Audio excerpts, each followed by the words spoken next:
is my very special guest. Let me read his story first.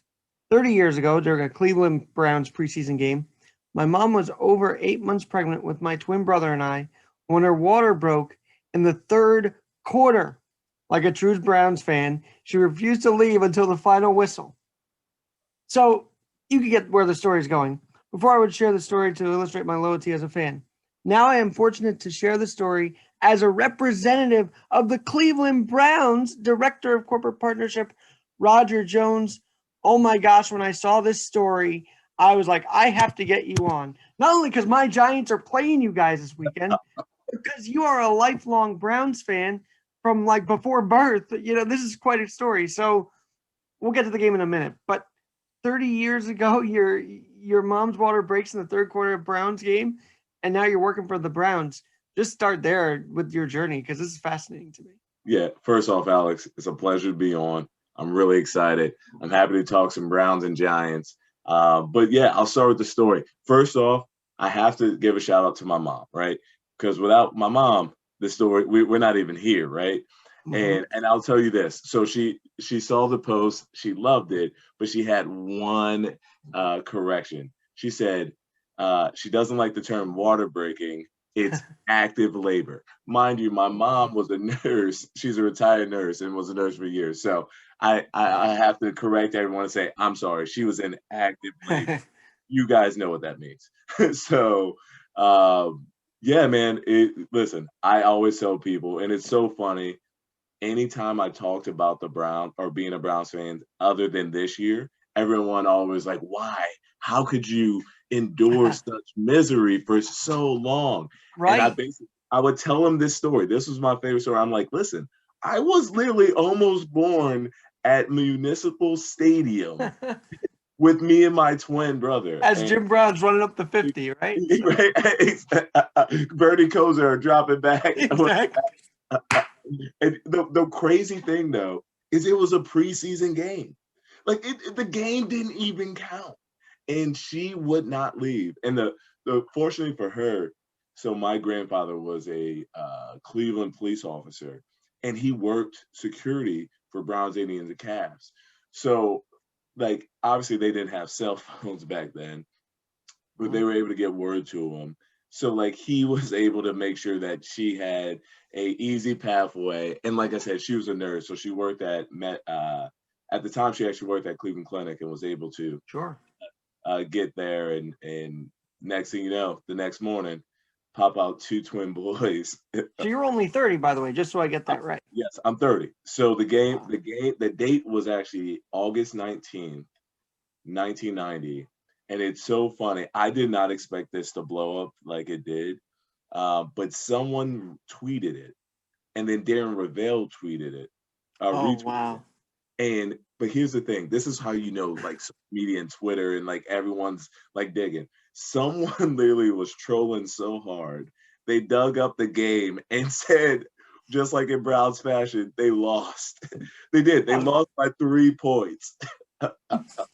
That's fantastic. By the way, shout out to my mom, whose birthday is today. So happy Happy birthday, Mom. birthday. Happy And birthday. it's just so funny that we could connect right then and there. One other story, she knew I was going to be a baseball fan because I was kicking at Shea Stadium. Uh, and she's like, and she just knew. And sure enough, I'm a baseball guy. I love the sport. So, Who's your team? well, Yankees mainly, but I support the Mets too, here and there. Okay. But let's be honest about this team because the Browns, as you say, have been in futility for years.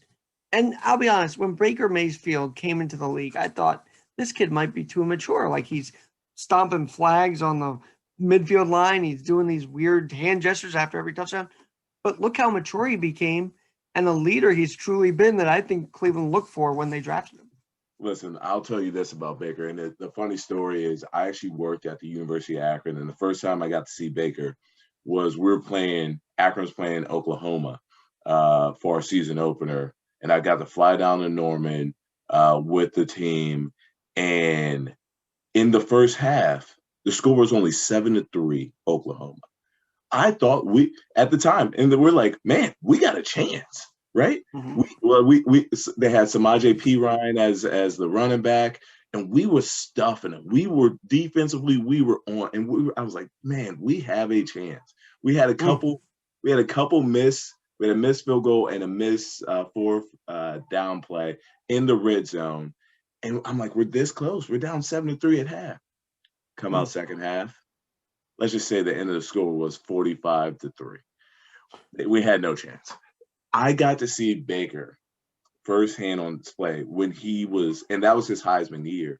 And I was like, wow, this guy, he's undersized, but there's just something about him. So when we drafted him, number 1 overall, remember that. Like there were some quality players in that draft. You know, I had my doubts, but I just also knew his mentality. And you know what? I'll say this. When he came in and got that win on I think it was Monday Night Football against the Jets. Yeah. We opened up the beer fridges. There was something I said, this guy has some Cleveland. Oh, the Cleveland beer. I remember those days. Yep. Over the 3 years. Here's the thing about Cleveland and Cleveland fans and people from the Midwest. Now, you know, I'm saying Cleveland, but the Midwest. Like, yeah, you know, we got a little edge to us. We can be a little immature at times, but there's something about us when we put our minds to it and we put in the work, like we overcome adversity. And I think that's the thing that you're seeing from Baker, and he's starting to shine. Well, we'll talk about again the game this weekend, but you know, opening up the fridges and Baker himself. For Jet fans though, you guys have had the number 1 seed for a lot. Let's be honest, you've had the number 1 for quite a few times. Yeah. Do you advise them to root for number 1, or could that always be a risky pick? Man, you know what? So you bring up a good point. Like obviously it's a nice thing to be number 1, right? You have options. But I think it's risky. You know, I always lean to the side it's risky because here's the thing. It is temptation to pick this touted guy Trevor Lawrence touted, who's been touted, and here's the thing: if you don't, everyone's yelling at you, right? Everyone's yelling. I actually I love what the Patriots always do, right? They use that draft and they go build more assets, right? Because the thing about football's not basketball, right? Where one guy can change your whole organization. LeBron James, right? Zion Williams, right? You know, like there's one guy who can change your whole dynamic of your franchise. Football is a multi-layered sport. No matter if you have a really great quarterback or a really good quarterback, if you don't have the pieces around him, Joe Burrow. We all saw how Joe Burrow was the right pick for Cincinnati, right? But look at him now, right? So and that's the thing. I think it's risky, and sometimes it can be to your detriment. You know, you bring up a point about evaluating the players and everything. I mean, there's a reason why 53 guys make the roster, right? Because it takes every one of them. And so that's why I'm glad we're sticking with 2 extra preseason games. I think the 4 are very important for the league. But Roger, you're in Cleveland, which is now in the news again, this time for the Indians. Yeah. I don't know, because you're working for a fellow team, if you can comment, but do you think it's the right move? Do you think this is it's time moment, or what do you think of that? Yeah, so I'm going to comment as a fan, right? You know, I have friends over at that organization. I love the organization. Funny story. My father, that was the first sporting event I've ever went to. And it's funny. My father is very old school. I mean, here's the thing about Cleveland fans that you have to know. There's no Cleveland fan who just likes the Cavs. There's no Cleveland fan who just likes the Indians. There's no Cleveland fan who's just a Browns fan. We like them all. Like we ride or die with our city. And you guys are in close proximity to each other too. Oh yeah, we're exactly. If you're at a Cavs game, you can walk to an Indians game. If you really want to, you can walk to the Brown Stadium. You know, I catch an Uber because cold and everything. Sensitive to the weather. But the funny thing is, how I truly feel about what the Indians are doing, and they're going to keep that name until for this season. But here's the thing. I'm a Black man in America, right? And there is sensitivity to it. Obviously, I love Chief Wahoo. I love the Indians. I ride or die with them. But here's the thing, regardless of the nickname, I'm going to Mhm. always ride or die with that baseball team. I'm always going to support them. They're always going to get my money. And the fans of Cleveland are always going to love them. It's time for us as a people to start Mhm. realizing it's beyond sports, right? Mm. These nicknames matter. The way these characterizations, they matter. I mean, I always feel like, I mean, if there was a team called the Cleveland Negroes or whatever it is, I would not appreciate that, right? I Mm. cannot represent that. So I think they're doing the right thing. I think it's obviously beyond time. I think Washington football team did the right thing. I think what it is, we have to care about people more than we actually care about nicknames. You mentioned the football team. Sorry, Washington football team. We're But still all getting used to it. because that name is gone now, people are like, oh, sales are going to go down. We didn't really see that because Washington can't have fans. But do you think the fan base would have decreased, or do you feel like they would have the same mentality that you guys have, ride or die? So here's the thing: there's always going to be a subsection that has their feelings, right? And that's fine. Hmm. And I feel like they're entitled to. But here's the true thing. I think what's going to happen is eventually people are going to still miss and feel that we're in a pandemic, right? Right. We're all itching to just get back to the arena, the stadium, the ballpark. Um, Hmm. I think this is actually a great opportunity in where we're seeing a ton of pivot and see the world just change to for the Cleveland baseball team, and I'll just call it them, to rebrand, Hmm. to reintegrate themselves within the community. And I think if they do it the right way, I Hmm. think you're going to see less of that and more of people just galvanizing and rallying around the team. And by the way, Washington football is actually up in the beating us in the NFC East right now. So there's something to it. So I got a friend who works there, and I said I actually texted him after they beat the Steelers. I'm like, y'all trying to mess around and get in the playoffs, aren't you? But you mentioned pandemic, and I know you just became director of partner of corporate partnerships, so it's probably a tough question to answer. But finally, you guys are having fans. You saw them on Monday night. Fans are there. It's very different. But as someone who's a director of these partnerships, how do you manage it during a pandemic right now? What did you walk into? Yeah. You know what? The truth of the matter is you have to be open and honest with people. And you have to realize that we're all facing the same issues, right? I mean, we're all sitting at home talking Mhm. via Like this, a yep, video, Zoom. yeah, like this. This is the new. I always say this is the new in-person handshake, right? Mhm. Where you meet people. But you just have to realize that we're all facing a bunch of different issues, and you just have to come in it with like a human to human connection. Mm. So when we talk to our partners and we ask them like what's struggle, like where's your struggle, like what's your issues, Mm. right? And then what we do is we come back and we say, okay, what can we do to help solve or provide solutions in this tough time? Because Right. at the end of the day, without our fans, without our partners, without our community, what are we really? And Mm. and here's the thing. I mean, without our players too and our staff, I mean, what are we truly doing? And the one thing that we all have in common is we're all humans. We all, at the end of the day, we're trying to make a living, we're trying to feed our families, and we're trying to make sure we're healthy in this global pandemic where we're all facing a bunch of different issues. So, we're coming to it as a hey, I'm human, you're human. How can we help together and grow together? And that's really what we have to do. And has the fan allowance helped build, the partnership up again? Yeah, absolutely. And I think here's the thing. The one thing that if there's a positive Hmm. to this pandemic, it's there's this anticipation and buildup that we all want this to end, right? And Hmm. we all want to get back to our normal lives, get back to ball games, see our friends, hug them, Hmm. kiss them, maybe not hug them and kiss them. We might still elbow and Yeah, well, exactly.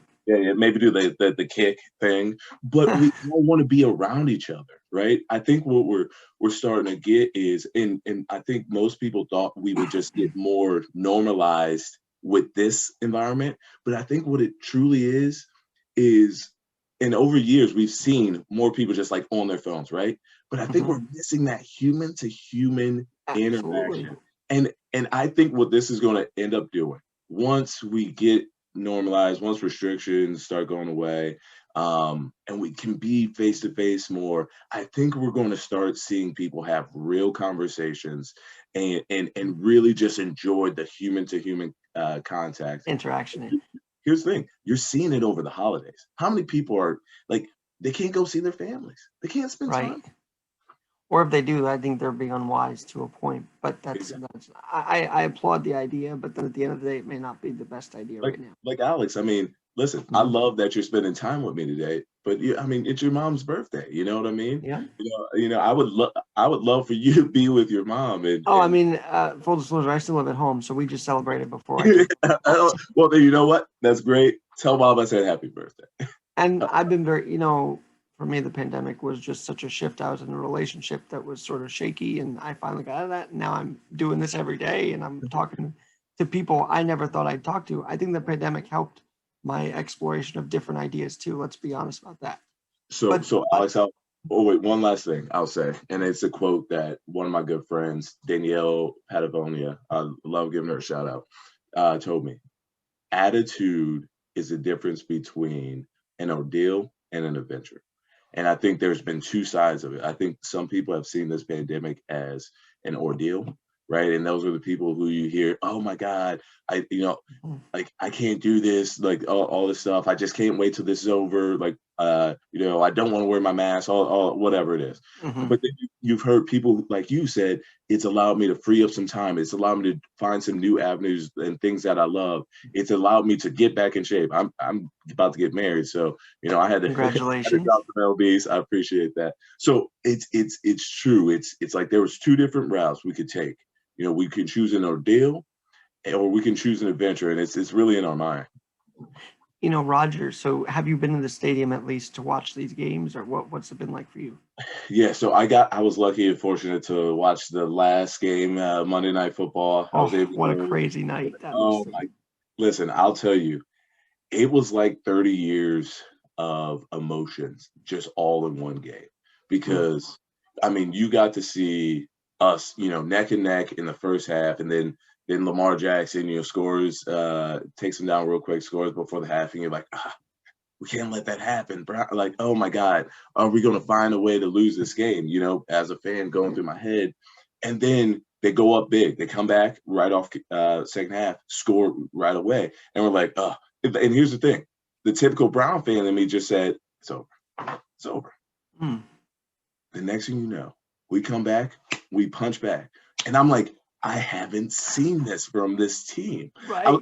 And at that moment, you realize this is not the same old Browns. This is a different team.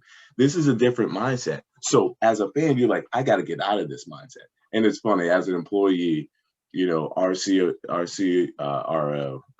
Mike Malsorter always tell like, no, that's in the past. That's in the past. New Right. mindset. We're winners. We're winners. And even though the result did not go the way we wanted to, man, I'll tell you this. It was the most fun I've had at a Browns game in a long time, a very long time.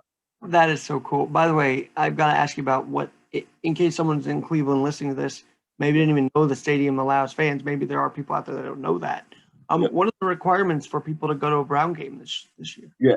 So our capacity is it's 12,000 fans. So obviously, there you wear a mask, right? You got to wear a mask. So there's a list when you walk in of questions you have to answer, right? Have you been in contact or tested positive for COVID in the past 10 to 14 days? Have you had a fever? All the sort of protocols. And then, you obviously get a temperature check, right? So that's really the procedures. It's very similar to a lot of different pro sporting, especially NFL. protocols. Right. It's league wide, right? So the league, and then obviously working with your state, Right. put those in place. So, but we are fortunate to have 12,000 fans and allow 12,000 fans for these games, so that our team is playing for some people, but then also, like I said, Hmm. we all want to get out there. But the Yep. nice thing is we have not had, and knocking on wood, any sort of cases or contract where the fans, so it's been working. It's been working, and that's a great thing. And that, I think that obviously baseball struggled a little bit this year, but I have to give kudos to the NFL and the policy. So far, so good. Yeah, I mean, the player wise, it's been tough seeing the positives, but overall, I think they've done an amazing job even making up those games. Yeah, But Roger, absolutely. before we jump to this weekend, and I'm sure you feel like there's something to say for having a Monday night than a Sunday night game featuring the Browns. That says a lot about your team. But in the community, here in New York and Albertson, Long Island, at my alma mater, the Henry Viscardi School, one of your own, Jim Brown, came out to the Viscardi School for an event called Sports Night. And my dad's like, make sure you mention that. I'm like, oh yeah, that's right. So um, he was there the night Jack Nicklaus was there. I mean, and Gail Sayers was there too. So Yeah. I want to, if you could pass on that thanks to him, that would be great that he You came know on. what? I will. I'll tell you this. So the first game I did go to was the Houston game, and I was in mid conversation, and come off the elevator is this. And the funny thing is, obviously he's a lot older in age, and but like there's this aura and presence about him, right? Mhm. And it actually, I actually obviously worked at Georgetown, and I contributed to the same as John Thompson. I mean, Oh, wow. John Thompson II had an aura about him, and a presence. I kid you not, I instantly knew I had to look up. I was looking, and I had to look up, and there goes, and he's the nicest guy. Hey guys, Jim Brown, Jim Brown. the legend, just walking casually by us. Made sure to say hi to like the group, and we're, oh hey legend, hey, how you doing? And it's just and going, and I was like, and we all come back and we turn to be like, I love it. Did you touch your shoulder? Like, I mean, the crazy thing is you grow up idolizing these men who are beyond human, and for them to still treat you like, and treat everyone with such such kindness, humility, and like you are a person. It's just beautiful. It's just beautiful. And I will try to pass that on to him. Thank you. Now, Roger, there is a game this weekend, and There I is. really don't think number 8 should be starting for the Giants. I mean, I don't know how that could be because he's not healthy. But I want to focus on the Browns for a minute. You just have a Monday night game, Sunday night game. You're right in the thick of the AFC North, which I never thought I'd say up until like a couple of years ago, but there you are right in the thick of it. Yeah.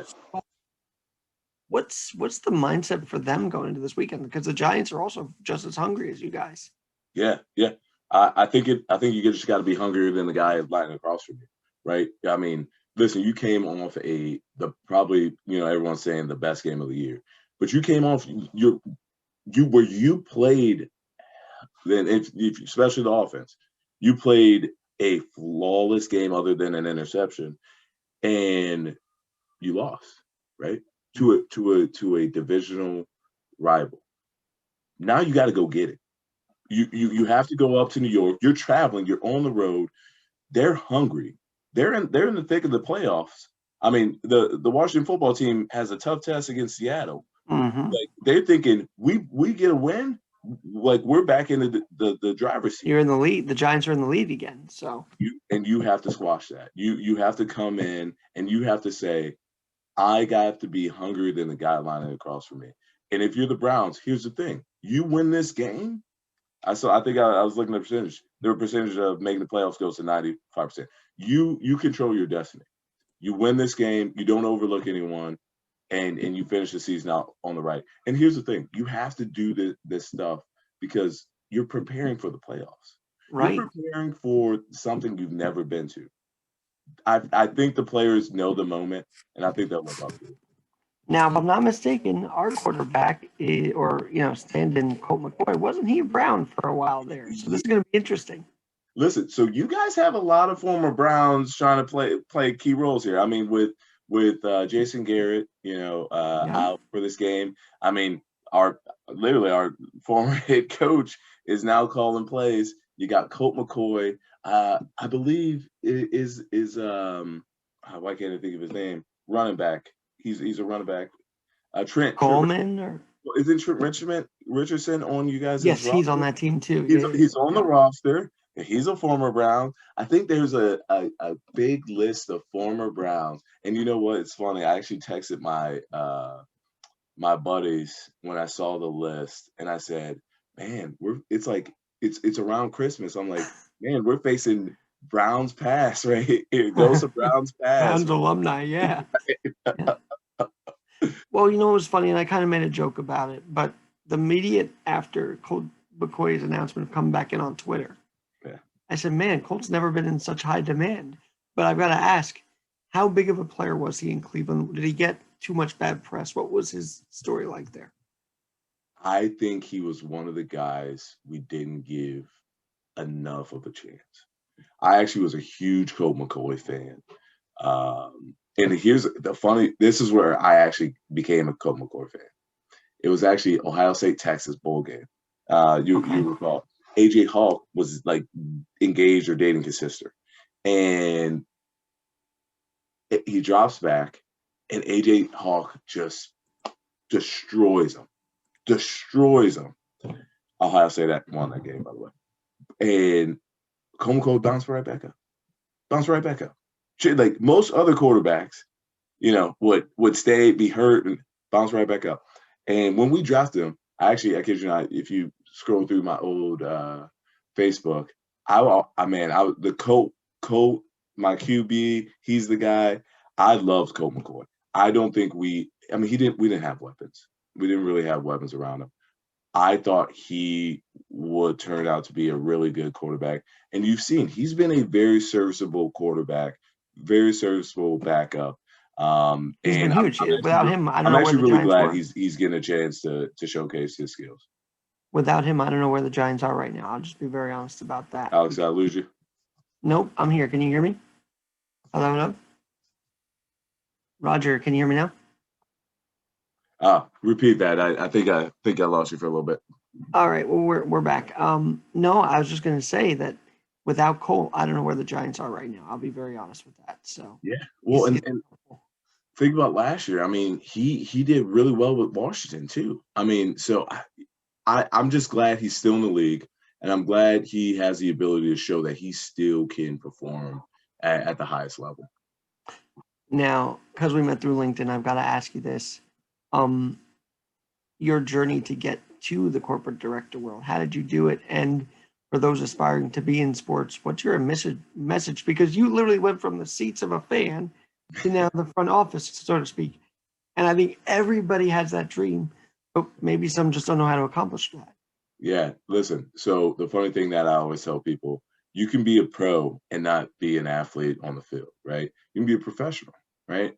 And I'll be remiss if I did not say that, I'm just a kid from Cleveland, right? And I had a lot of people who opened doors and saw something in me that I didn't see in myself. So one thing that I actually teach on the side and mentor a lot of college kids and people trying to break into the industry or trying to advance in their career. And the one thing that the advice I give them is network, but make it intentional, right? Make it intentional. Understand, do some self-awareness, understand what your skills are, where you want to be, and with your network, identify who can help you get there. But with that, be intentional of telling them where you want to be and what you want to do so that they know and they're prepared to help you, right? I always tell kids that this is what I need. And I always give them homework. I say, I need 3 places you want to live, three organizations you would love to work for, and then 3 areas you want to work in, and then your resume, right? If I know those things, I obviously am connected in the industry. So when I hear that there's a job opening for, the Cleveland Browns in corporate partnerships, and they're looking for this experience, and I have someone in my Mhm. my network that fits that mold, I'm going to connect the dots, right? Because one, it helps the Cleveland Browns, but it also help someone in my network and get them into the right place and the right fit. So like that's really what How, I always say. how long were you waiting for like that job opportunity to be open? Did you have a sense that would be open or? Listen, you want to know, so here's the funny thing. So you also asked, and this will answer your last question as well, is I really wasn't looking. So I've worked 8 years, 8.5 years in college athletics, right? I initially graduating OU, I thought I wanted to go pro. I actually had a job offer from the Cleveland Cavaliers in ticket sales. And I thought I was going to accept it. My father had 2 houses. He was going to let me rent out his second house. I was going to work for the Cavs. This was going to be all great. Well, I got an opportunity for GM, and I'm going to shout him out, Paul Woody, at the time, of Ohio University, and he said, "Hey, I want you to intern for me and work in corporate partnerships. I'll show you the ropes." And he basically like, "You can stay and bartend in Athens," because I was a bartender at the time. And I was like, "Wait, stay in Athens, stay in the college town and bartend? Done." I'm like, "You had me at Because you're that." about 20 something at that point, I guess, Yeah, right? yeah. I'm 21. I'm freshly 20. I'm like, absolutely, let's do it, right? So, so I I'm sitting on my, I'm working for Georgetown.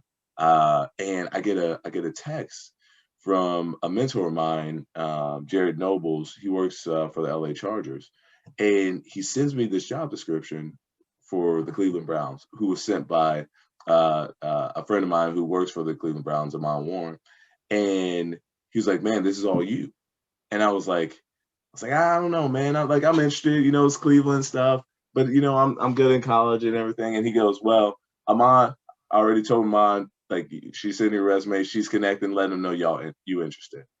And so then I kid you not, it was like the computer was listening to me. I'm on LinkedIn and I see the VP of corporate partnerships, David Safer, post the job description. So now I'm like, you know what? Let me God's go telling ahead. you to Let me do it. connect. Oh yeah, I was like, let me connect with him. Let me message him. Let me just have this conversation. I had 6 conversations, and after each one, my interest level just started growing and growing and growing. And obviously, so I just mentioned I'm newly engaged. My fiance's family is in Newcastle, Pennsylvania, which is right on the border of Ohio, about an hour away from Right. Akron, and a half away from Cleveland. And we're getting married up here, and we live in Maryland at the time. Or Maryland, and I'm like, man, things are coming together. This could make Hmm. sense. And so I got to go to the boss. I got to go to the boss, and I asked her, I'm like, "Hey, what do you think if if I got this job offer? What do you think?" She was like, I kid you not, she just picked up her phone and called like her mom and grandma. I was like, "We're moving back." I was like, "Whoa, whoa, whoa, pump the brakes." I didn't even got the offer. Pump the brakes. So I mean, I was not anticipating. I was very happy where I was working for Georgetown, working for Fox Sports. And once it all unfolded, I think it was fate, right? It was fate. And I Hmm. said, "You know what? I gotta ride this wave. I gotta take the chance. I gotta go join the Browns and go pro." So you were working at Georgetown before this, you mentioned, or when did you work? What's it Yeah. like working with Ewing? Because now you got me asking that now. So. Listen, I'll tell you this about Patrick Ewing. What I said about John Thompson goes for Patrick Ewing. The guy, just seeing him walk, you're like, wow, you're in the presence of greatness. Patrick Ewing is one of the kindest human beings that I've ever seen. I've never seen someone with that stature Hmm. treat everyone, I don't care who you are, like you're on his level. Like one of my favorite stories. We're on the plane to Butler. We upset Butler late in the season. We had a lot of guys out and everything, and we grinded out to dogfight. We upset Butler. Patrick Ewing comes on that plane, and he's like, "Hell yeah, hell!" Just jacked up. And we're like, "Yeah, that's right, coach." And he's just ready to go. He's animated. I've seen him before. He's very animated on the court. I love it. And you know what? I mean, he's Patrick Ewing. He's a top 50 NBA Hall of Famer. Absolutely. And the prodigal son of Georgetown. I will miss being around that. I wish him and the Georgetown basketball program the best. I wish Georgetown the best, and I know he's going to right the ship. Because here's the thing: Patrick Ewing gets guys to be dogs, right? And they just grind out everything. So I love them. I love being around them. It's just a very tough Big East. So I actually do engineering and highlights for Seton Hall. So I'm very involved with that. And I'm half a mile how good they are. Dream College, St. John. So I'm very involved with all of this. And St. John, man, they're tough this year. They've lost 2 in a row. They've lost a couple of tough games here, but at the rebound, it's just that I don't know if trying the Mullen Ewing coaching glory days have worked out well, to be very honest with you. No, you're right. You're not wrong. Happened there. And it just, they were great to watch as players, I guess, but as coach, it just seems Mullen's, a lot was on his mind in addition to basketball too. Yep. So there was that. But Mike Anderson, give him a couple of years. I think he can really change his program around. So we'll see. I completely agree. I agree.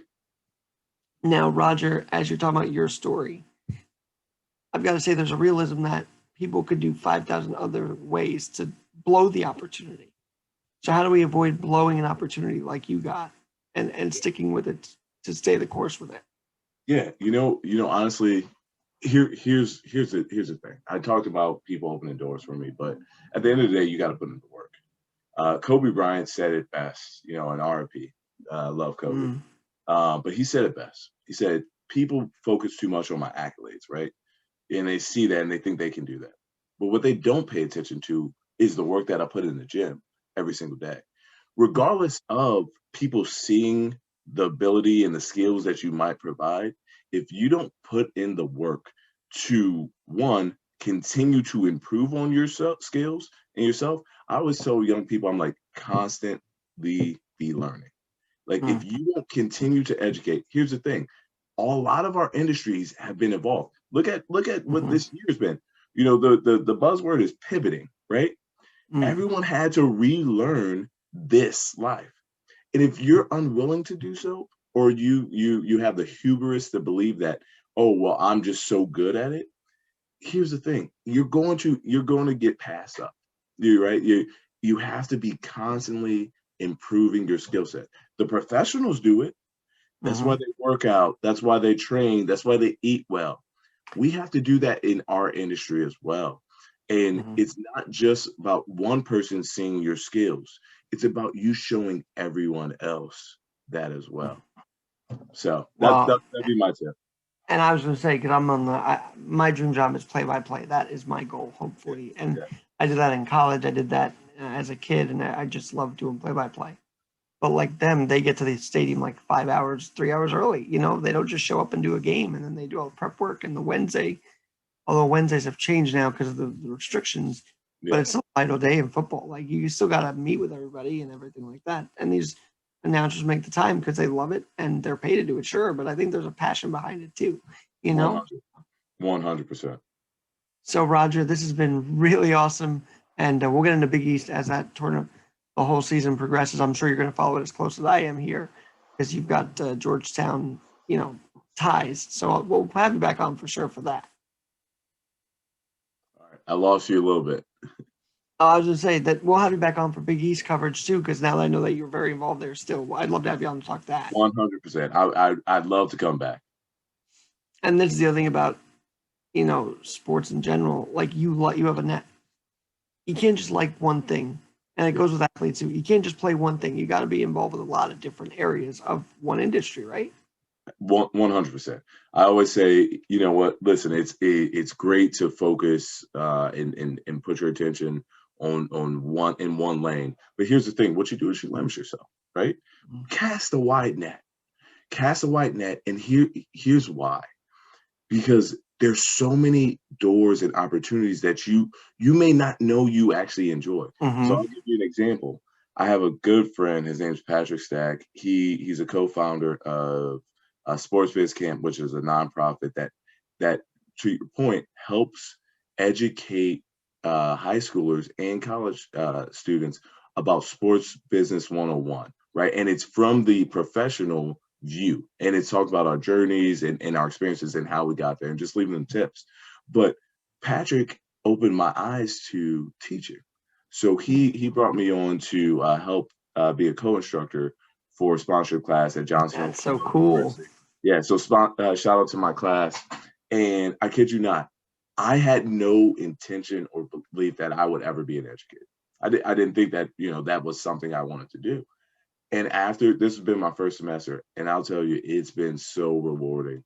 The direct connection I have to young individuals who want to break in this industry, and the ability for me to help connect them with those internships, connect them with opportunities, connect them with other sports professionals to provide advice and learn what their pathways they want to take. It's been the most rewarding. So for me casting that wide net, that might be a retirement, goal of mine. Absolutely. Be an educator. Well, and I'm sure that we both have the same story in the sense that all we wanted to do as a kid, because we grew up with sports, want to get into sports.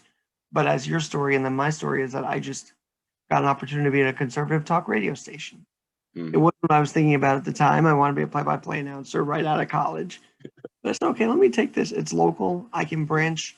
And now I've been back in sports through there too. So it's like, if you take the path God puts for you, firstly, and if you do cast that wider net, bigger things are going to happen. And so I've just learned that by getting rejected in play-by-play, but realizing, you know what, I can work on that while I'm actually working. So. Well, and here's the thing, Alex, you're building an audience. Two, an audience who may not be listening to sports play-by-play, but you're also building your skill set. You're constantly learning and learning about the industry. So what we always see, we see what the industry wants us to see, right? We don't see behind the curtains, right? But the moment you step behind, you start looking around and seeing like, oh man, this is big. This is different. Now you know how to navigate, right? You know what you need to work on. You know what you need to perfect and hone in on that craft. And now it gets you a step up, and the connections you need to make. So that's why I always tell some kids, I'm like, listen, I get it. I know you want to be me. You want to do corporate partnerships. But guess what? I didn't start in corporate partnerships. My first thing I ever did was facilities. But you know what? It's helped me in my career because now I know how to talk to the facility guys. When I need something from them, I know how to speak their language. I work in facilities. I know what frustrates him, and I know what makes him happy. I also know how to make their job easier. So when I'm having those conversations, I go in as a guy who provides a solution for them, and now they're like, that's my guy. So if I need something, they're going to take care of it because that's my guy. Roger, we need you to advise these leaders on how to get fans back in there safely. If you know facilities, I'm sure you know a way to get that done too.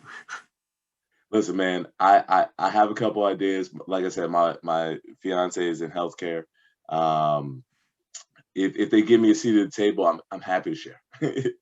And Roger, one other thing, he's talking about if you could do facilities, but you want this, but you can do other things. It works. Like I'm talking sports with you now. I'm hoping by Monday I'm talking about this other situation in New York. 917,000 people don't have broadband access in New York City. That's a story worth covering. And so I love that I've been given a chance to bounce off different things, so that's always important too. Listen, sports is fun. What sports does is it allows us to talk about, things and get the escape of what's going on in the world.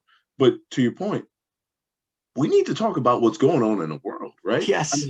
I mean, how crazy is it? One of the biggest cities in the world has so many people without broadband network. I never even knew until I read it. I'm like, what is going on here? Like, you don't Yeah, even think about exactly. it. So, one of the thing about this niche, podcasting and op-ed, and I wonder if you think the Cleveland Browns have been a victim to it, so to speak. But the media seems to always find the negative. They don't cover the wins as much. Yep. Was that the case with Cleveland? Like, was there actually good stuff that the national media or even local media didn't cover? Yeah, I mean, look at it, man. There's a narrative, right? We just started talking about the Browns after the Tennessee win. Right. They went into that game 8-3. They win that game Right. 8-3. Yep. The Cleveland Browns were 8-3 in holding the 5th seed in the playoffs. The Cleveland Browns. Why are we just now talking about it? Exactly. And we talked about them after that win, going into a Monday night game against the reigning MVP. So. And here's the thing: the narrative has changed from negative to, oh well, even though the Browns lost, they showed us something. They showed, and I'm like, what? Why can't we just always talk about the positives? Like when you heard about the Browns before, is Baker? He's not ready. He's not a franchise quarterback. They need to draft a quarterback. Why can't we just enjoy? And so going away from Browns, I'm going to go to LeBron James. Because I'm a huge LeBron James fan, and we do this to LeBron too much. The man just won a world championship during the pandemic. But the first thing we want to talk about is, LeBron, he's got 6 losses. He's not Jordan. Why can't we give? Here's the thing: why can't we give people their roses while they're being great? We want to focus, and this is not just sports, but everyone. We want to nitpick people's negativity, and I think what a lot of it is because innately we're a lot of us are insecure, and what we don't want to do is when we see somebody shine, we think that makes us feel a little bit less. And honestly, when I see somebody shine, I say, tell me how you're doing that. I want to follow you because exactly.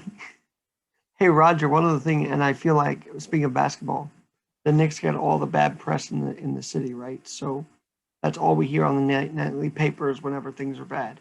Meanwhile, the Rangers, locker room over, winning a lot of important games. It just seems like the city went from covering sports naturally to like covering every win, covering the bad stuff. And oh, by the way, a playoff team, a team's doing a playoff run. We won't cover that till they actually get to the Stanley Cup. Yes. Oh my God. So I saw that so obviously I was in Washington when the Capitals when they're on. But to your point, all I'm hearing is the Wizards, and John Wall and Bradley Beal and and I'm like, this Capital team is balling. I mean, like you covered them when they would lose 3-1 leads and not make it in, and is overrated. But until they got to the Stanley Cup and won it, everyone, no one was talking about them. So right, got to see that firsthand. Yeah, you know what? And Ovechkin, oh my gosh, I love I respect his talent and his character, and I'm just so proud he won it. Like he finally got his ring. That's what he was looking for. I'm not even a DC fan. I will go back to the Cleveland Lumberjacks. Oh yeah. But I kid you not, like just being in DC during that time, yeah, you see it. We don't celebrate winning like we should, right? And Sorry. But that instills lack of confidence in our teams. That's the problem. Because we don't appreciate greatness as we see it. Like, here's the thing. We're just going back to the NBA. How many people are picking the Miami Heat to come out of the East now? No one.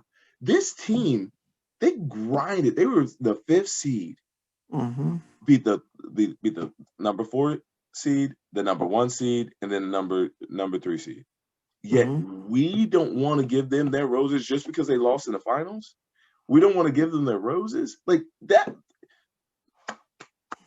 That's right? how I Because feel. it's Giannis world in the Yeah.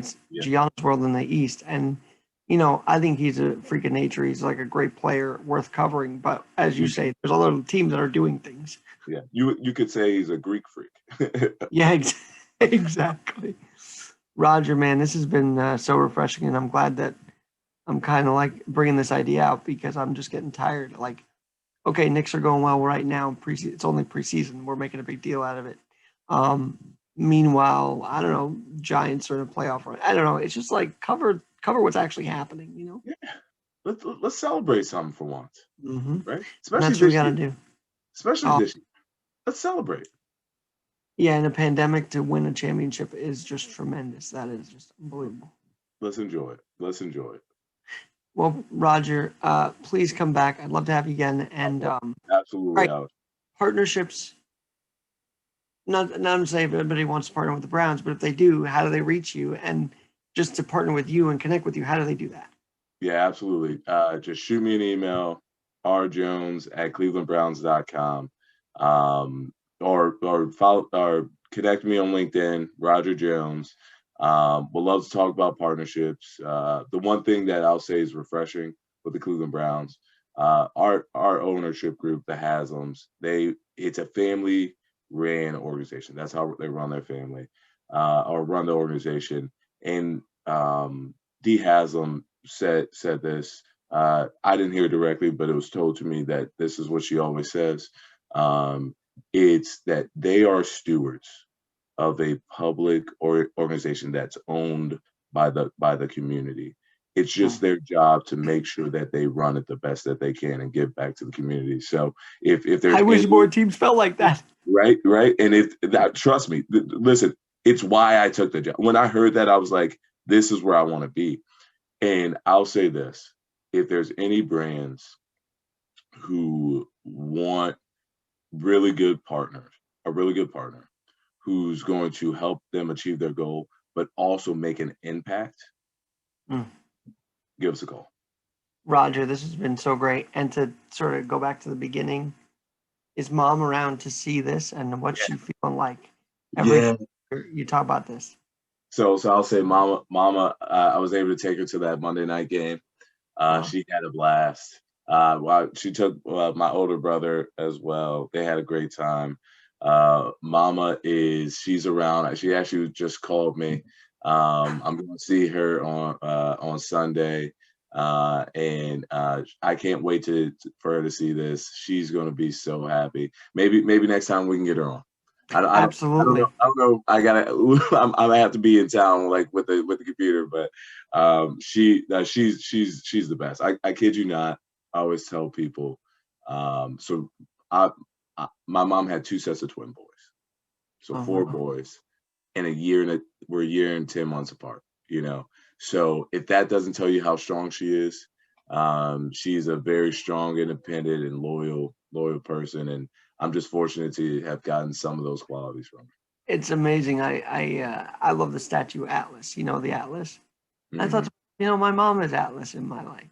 She carries the whole world for us, and that's just you can't forget that ever, and you got to honor that always. So that's what I try to do. And I'm glad that you guys have a great home and that you're working towards bigger and better with Cleveland. So yeah, no, absolutely. Roger, this has been a pleasure. If we win, I might bust your chops a little bit in messaging, but well, who knows? Listen. If you win, absolutely, I accept it. I accept all the trash talk. We might have to just trash talk all the way up to the game. We might have to do a simultaneous like live stream or something. Dude, that would be cool. Post game like that. Post game. But Alex, listen, this has been so much fun. We are going to do this again. I can't wait. And then, obviously, any way that you and I can keep building this relationship, and I can help you. Absolutely. Let's do it, man. God bless you, Roger Jones. You are the Director of Corporate Partnerships. I got to remember that. Say it on my podcast because some may not be able to see this. So thanks for talking to me this whole hour. It's been great. And let's do it again. Let's do it again, Alex. Tell your mom I said happy birthday. And hey, have a wonderful holidays. Be safe. Yes. Thank you. Merry Christmas. Stay safe from the snow. I'm sure you guys got it out there. So we'll Absolutely. be With that. All right, I'm Alex Garrett, always adapting with us. Take care, guys.